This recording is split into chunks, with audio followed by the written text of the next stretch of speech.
This FinTech tip is brought to you by Best Innovation Group's new CU Voice Registry. The new CU Voice Registry delivers the fastest and most efficient way to manage your voice brand on platforms like Amazon's Alexa and Google Home. This is all done through one single portal. Make sure you go there and claim your name before someone else does.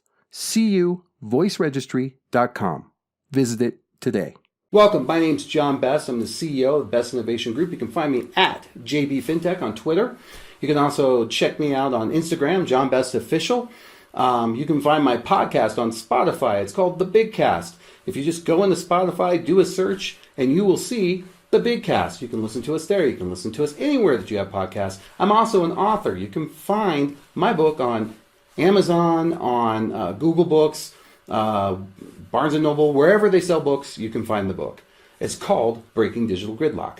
Today we're going to talk about the top 5 reasons you're failing at digital.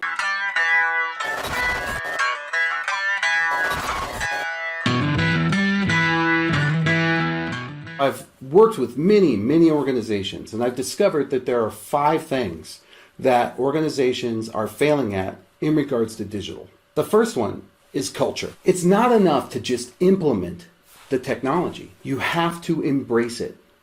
And what this means is, if you're sitting in a C-suite, if you've got a C in your title, you've got to go down, you've got to put your hands on this stuff. You've got to make sure you're using their home banking. You've got to make sure you're using your mobile. You've got to make sure that you're using your voice services. You've got to make sure that you've seen, understand, touched, and know what's going on with your data analytics. I know it's easy to find other people to do that, but it starts at the top. How many of your own staff use your home banking, use your mobile, use your ATM, use your services? The second failure I see a lot is process digitization. So what I find is that organizations are hip to digitizing their processes to make them quicker. However, what they're not doing is process transformation.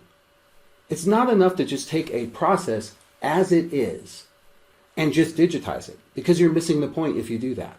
This is not just a time to take and digitize what you're already doing.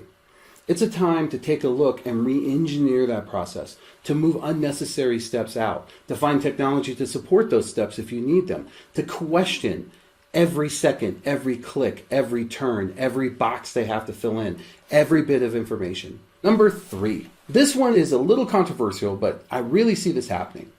What does your workplace environment look like? So if it looks like this, ancient 1960s picture of a teller line, which, by the way, as I was going through and looking at these pictures, I could find that they're not too far off from a lot of branches and other crayons that I visited. This is because we haven't changed our environment. It's awful hard to digitize and transform in an environment that feels like it belongs in the 1990s. I'm not saying that you have to put in robots and drones flying around, but you do got to at least unchain the pens from the desk and the teller line, because that sends the wrong message. Who's stealing the pens anyways? Your environment is really important. And this goes to your call center.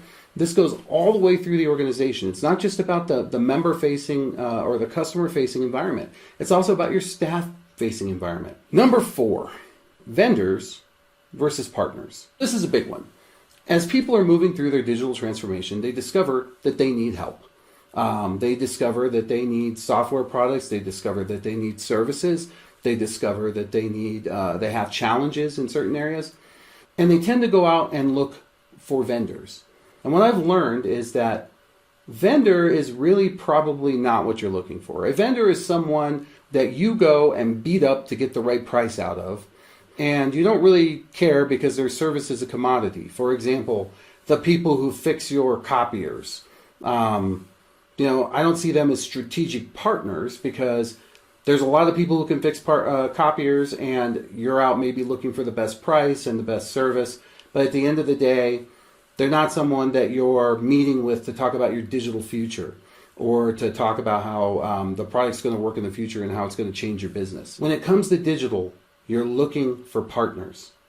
You're looking for people that you're not out there to beat them up on price. You're looking for someone who's going to engage with you, listen to what you have to say, understand your business, and work with you on it. So there's a big difference between vendors and partners. To find a partner, that means you've got to go out and look really hard, because all these products, especially in the digital space, are generally 80% the same and 20% different. And so that 20% difference is usually something that factors into your specific business. For example, let's say you're looking for home banking platforms and you have a strong business portfolio. So you have a lot of commercial lending. Well, you're going to find a lot of really good home banking products, but finding one that also supports commercial may be difficult. And you may find one that fits both bills, and that 20% is the fact that they support commercial in the way that you feel like is effective for your business. Number 5, data analytics. All right, so I hear this a lot. John, we started our data analytics, but you know what? Whoop-de-doo, no one's using it. And here's what I think is happening. So phase 1, in my mind, of an organization moving into the data analytics space is, first, we've got to corral our data. We got data everywhere. We got data in the core systems. We got data in third-party systems like credit cards or mortgages. It's all over the place. Step 1 is a data governance group. They get the data. I think a lot of folks are already down that route, and I think it's fantastic.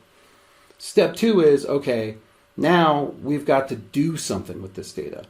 That's generally done these days by what we call algorithms. So, for example, you may find a company, one of my favorites is working with AlphaRank, Brian Lay from AlphaRank. So AlphaRank will go through and look at your data, apply their algorithm, and help you figure out how to grow and what kind of folks you're looking for and what kind of marketing you can do and what's going to work in order to get them to join and be part of your organization. So now you got this algorithm and it's giving you this information. The next step is fulfillment. And this is where I find a lot of people don't know what to do. So you've got the data, you've got the committee, everything's working well. You've got the algorithm, it's spit out some file that says, here's something you can go do. Now you have to execute on it. And I find that the digital services, the digital marketing, the products are in play for that last inch, that moment when you actually get the offer to the member or you actually need to act on that data. You've really got to focus on this at the same, which is the data warehouse and corralling the data, which is never ending, by the way. That never stops because you're always adding new systems and all the new systems have data. Then there's these algorithms. That's never ending. Somebody's always going to have a new algorithm, new stuff that is going to produce business for you. It's going to reduce margins. It's going to find new veins of business, new veins of products. And so that's never ending. Then we have to take our digital platform and shape it in a way that allows us to leverage the offers and the things we're getting to provide fulfillment for what we're finding for these services. So this has been a FinTech tip. I hope that you've enjoyed it. And I thank you for taking the time to watch this. I appreciate everyone who let me know where they're watching this, which is the vast majority on LinkedIn. So I appreciate all my LinkedIn folks and looking forward to comments and ideas. Thanks again.